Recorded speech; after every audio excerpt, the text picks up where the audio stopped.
Hello everyone. For this week's tutorial leadership, we will be covering data privacy in the retail industry. And here is our contents for the discussion. Firstly, we will be covering background of the data privacy. And then we will be covering retailers, customers, regulations as our three aspects.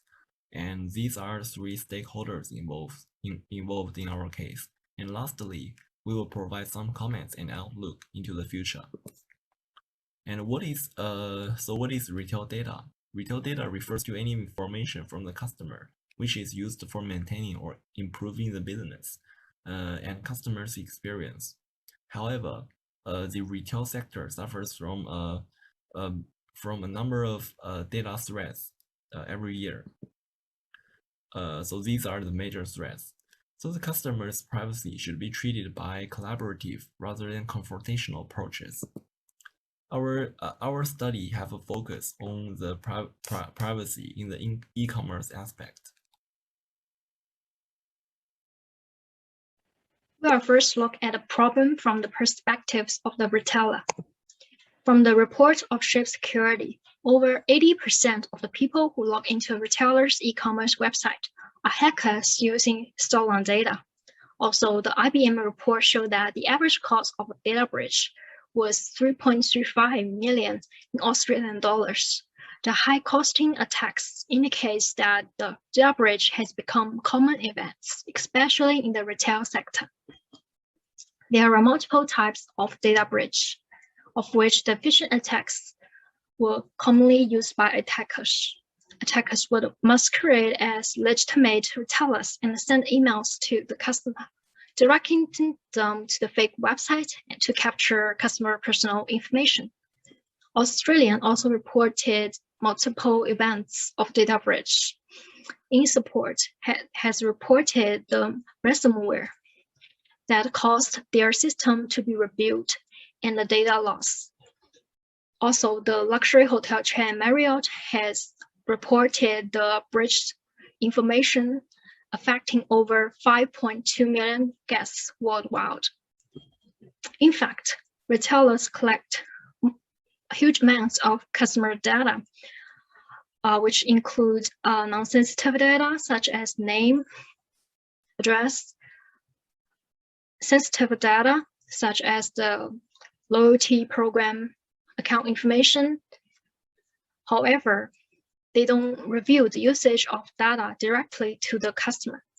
Also, they lack the security automation technologies to indicate and respond to the security issues.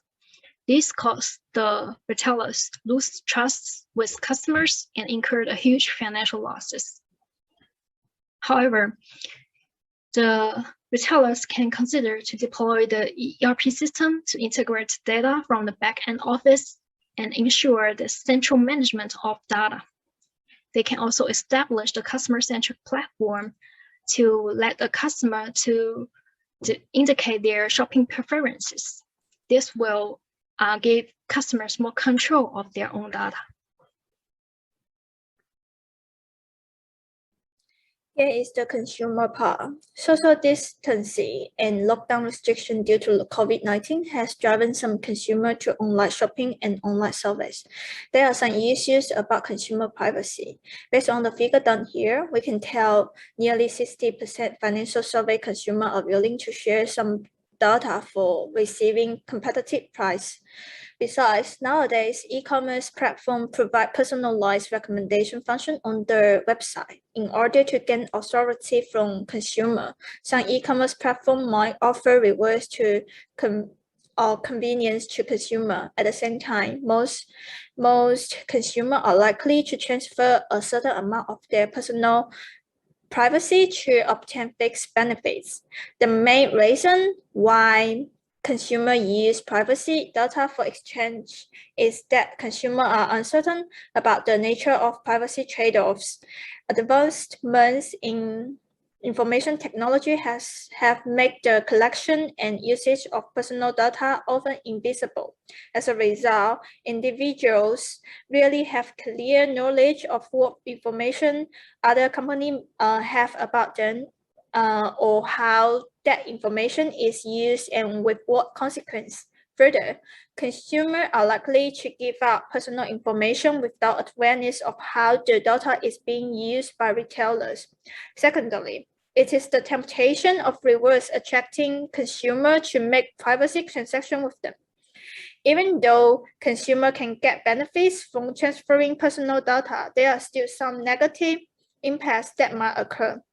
Firstly, the data mining from consumer might be sold to third-party company by the retailers. Secondly, personal data collected from consumer could be stolen by motivated attacker, which might also lead to spam and other problems resulting in financial loss.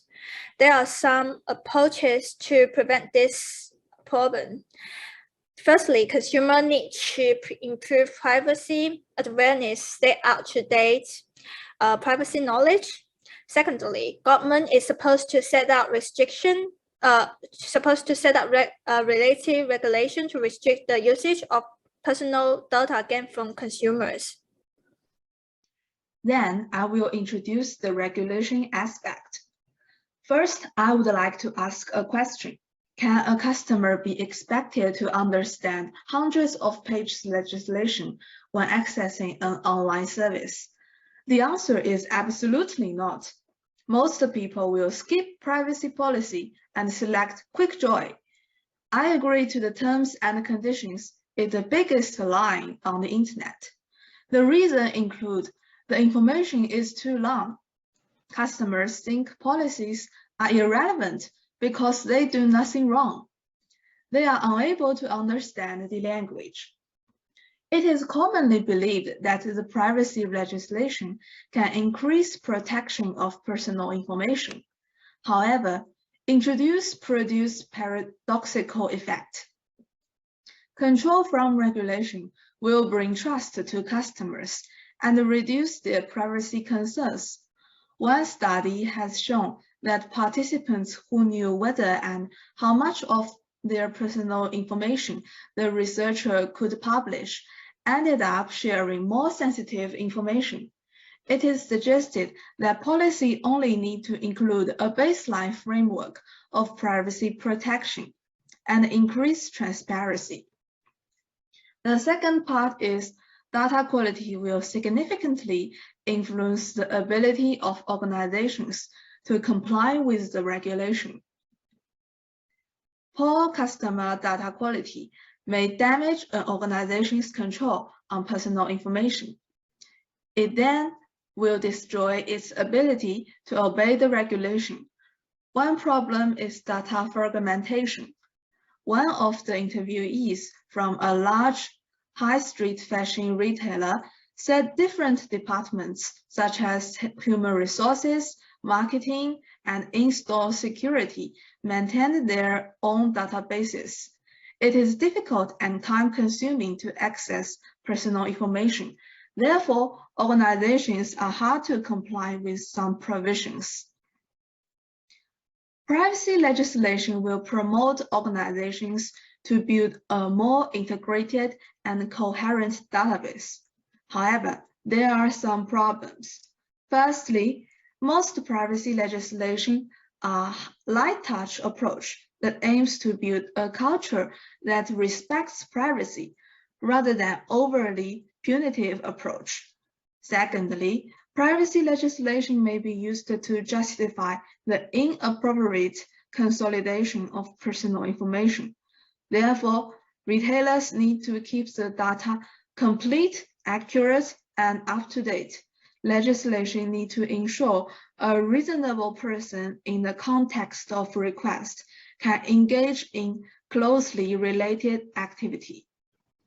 In this presentation, we have delivered an overview of what happened in retail with our information and whether our data privacy in retail has a benefit. We are prone to provide our information with a reward incentive. We're not sure what we are sharing. Unfortunately, technology has made that seamless, making it almost invisible to us. We must become aware of what we are sharing if we want to get a benefit. We must improve our privacy awareness. achieve data minimization and collect only the information necessary to execute basic transactions. Platform must be customer-centric and therefore promote an online community that informs customer of the data that is collected to achieve transparency. Can the customer be expected to understand the legalese? These hundreds of pages? We don't read. Information is personal. However, we must inform a collaborative approach so that all regulatory, retail stakeholders, and primary us are protected, and it actually turns into a benefit for us.